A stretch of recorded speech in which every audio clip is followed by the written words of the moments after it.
بسم اللہ الرحمن الرحیم۔ حضور صلی اللہ علیہ وسلم کی پیدائش۔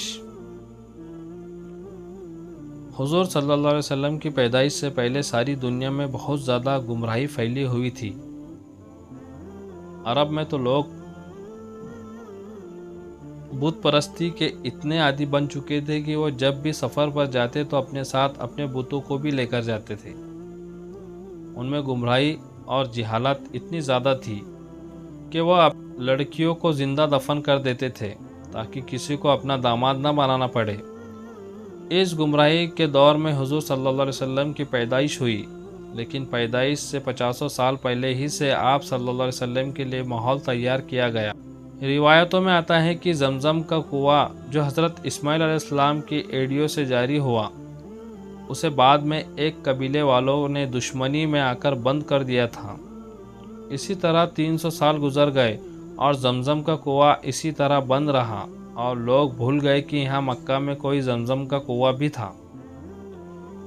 ایک دن حضور صلی اللہ علیہ وسلم کے دادا عبد المطلب رات میں سوئے ہوئے تو انہیں خواب میں ایک انسان نظر آیا جو کہہ رہا تھا کہ پاک پانی کا کنواں کھودو۔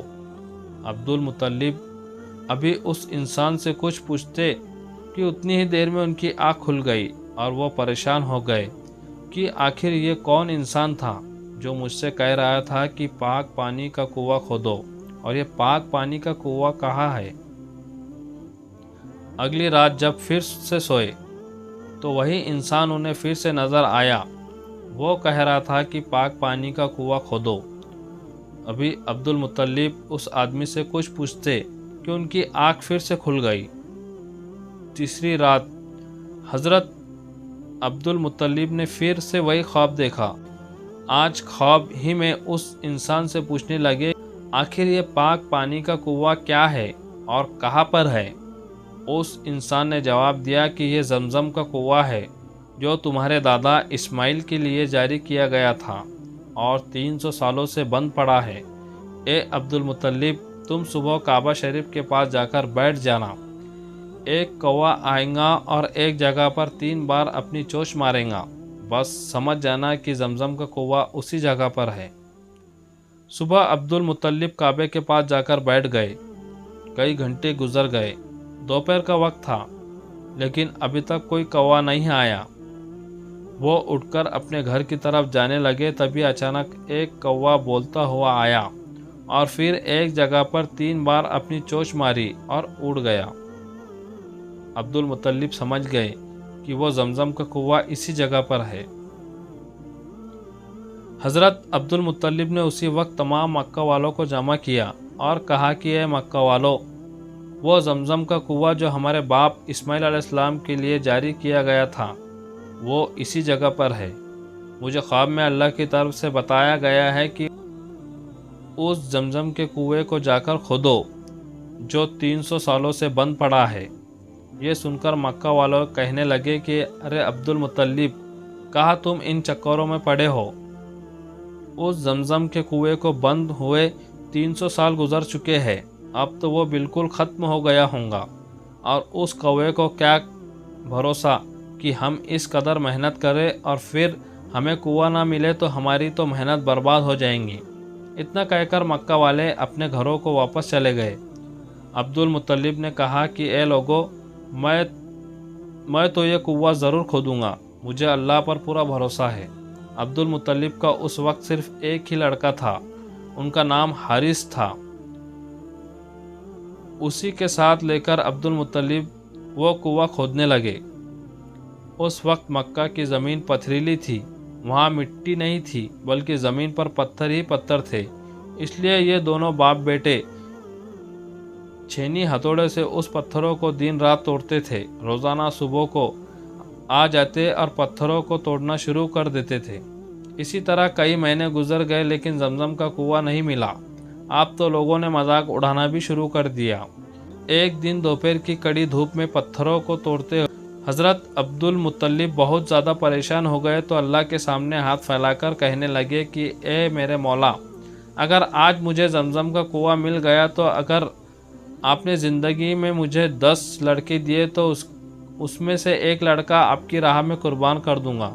یہ دعا مانگنے کے بعد حضرت عبد المطلب نے چھینی ہتھوڑے سے جیسے ہی اگلے پتھر پر وار کیا تو ایک دم سے پانی کا ایک فوارہ اوپر کو اٹھا اور پھر دیکھتے ہی دیکھتے نیچے سے پانی نکلنے لگا۔ پانی نکلتا دیکھ سارے مکہ والے جمع ہو گئے اور بہت خوش ہو گئے، کیونکہ مکہ میں پانی آسانی سے نہیں ملتا تھا۔ عبد المطلب نے کہا، بھاگ جاؤ اے مکہ والو یہاں سے، آج سے اس زمزم کے کنویں پر سرداری میرے خاندان کی رہیں گی، لیکن ہاں تم سب اس کا پانی پی سکتے ہو۔ زمانہ گزرتا گیا۔ حضرت عبد المطلب کو اللہ تعالیٰ نے 15 لڑکے دیے، تو جب سارے لڑکے جوان ہو گئے تو ایک دن عبد المطلب نے اپنے سارے لڑکوں کو جمع کر کے کہا کہ اے میرے بچوں، جب میں زمزم کا کنواں کھود رہا تھا تو میں نے اللہ سے نظر مانی کہ اگر یہ زمزم کا کنواں مجھ سے آسانی سے کھد گیا تو میں اللہ کی راہ میں ایک لڑکے کو قربان کروں گا۔ میرے بچوں، کیا تم قربان ہونے کے لیے تیار ہو؟ سارے لڑکے نے کہا، ابا جان، آپ ہم 15 لڑکوں میں سے جس کے بھی ہاتھ پکڑ لیں گے وہ اللہ کی راہ میں قربان ہونے کے لیے تیار ہے۔ عبد المطلب کہنے لگے کہ میں ایسا نہیں کروں گا، یہ ناانصافی ہوں گی، اس لیے میں 15 پرچیاں بناؤں گا اور سب میں لکھوں گا اس لڑکے کو نہیں ذبح کرنا ہے، لیکن ایک پرچی پہ لکھ دوں گا کہ اس لڑکے کو ذبح کر دینا ہے۔ جب وہ پرچی جس لڑکے کے ہاتھ میں آئیں گی اسے اللہ کے لیے ذبح ہونا پڑے گا۔ سب نے کہا، ٹھیک ہے ابا جان، ہم تیار ہیں۔ پرچیاں بنا کر لٹائی گئی۔ سارے لڑکے نے اپنی اپنی پرچیاں کھولی تو سب کے میں نکلا کہ اس لڑکے کو نہیں ذبح کرنا ہے، لیکن جب حضور صلی اللہ علیہ وسلم کے باپ حضرت عبداللہ نے اپنی پرچی کھولی تو اس میں لکھا تھا کہ اس لڑکے کو ذبح کر دینا ہے۔ ذبح والی پرچی حضرت عبداللہ کے ہاتھ میں دیکھ کر عبد المطلب بھی تڑپ اٹھے، کیونکہ حضرت عبداللہ لڑکوں میں سب سے چھوٹے تھے اور بہت زیادہ خوبصورت تھے۔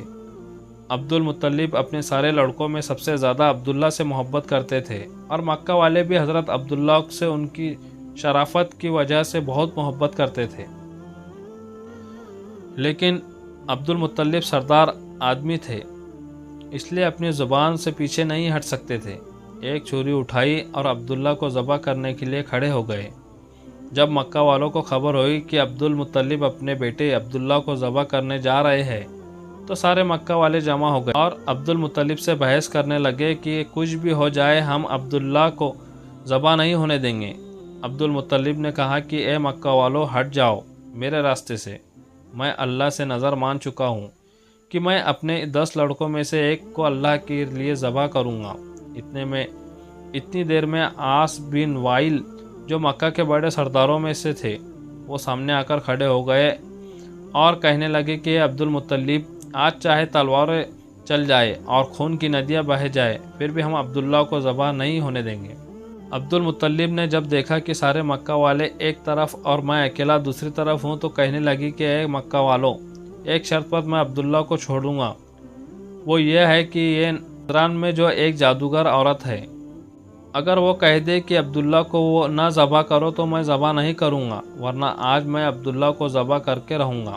مکہ والوں نے کہا، ٹھیک ہے، ہم نجران چلیں گے اور اس عورت سے معلوم کریں گے، وہ جو کہیں گا ہم اس کے لیے تیار ہیں۔ اور پھر ایک بہت بڑا قافلہ مکے سے نجران کی طرف روانہ ہوا۔ 400 کلومیٹر دور نجران کا سفر کر کے یہ تمام لوگ اس جادوگر عورت کے پاس پہنچے اور اسے ساری باتیں بتائی تو اس جادوگرنی نے کہا کہ تم لوگوں میں اگر کسی بندے کو قتل کر دیا جاتا ہے تو اس کے بدلے میں تم کیا معاوضہ لیتے ہو؟ سب نے بتایا کہ ہم اس کے بدلے میں 10 اونٹ معاوضہ لیتے ہیں۔ اس جادوگرنی نے کہا، تو پھر ایک پرچی میں 10 اونٹ لکھو اور دوسری پرچی میں عبداللہ کا نام لکھو اور پرچی اڑاؤ۔ پھر عبد المطلب ان میں سے ایک پرچی کو اٹھائے، اگر اس پرچی میں عبداللہ کا نام نکلے تو دوسری پرچی پر 10 اونٹ اور بڑھا دو اور عبداللہ کو بچا لو۔ اس طرح جب تک عبداللہ کا نام نکلتا رہے تب تک دوسری پرچی پر 10 اونٹ بڑھاتے جاؤ، اور جب کھلنے والی پرچی پر اونٹوں کا نام نکل جائے تو عبداللہ کو بچا لو اور اتنے اونٹوں کو ذبح کر دو۔ سارے لوگ کو یہ فیصلہ بہت پسند آیا اور پھر مکہ واپس آ کر پرچیاں بنائی گئی۔ حضرت عبد المطلب نے اپنے 100 اونٹ صفا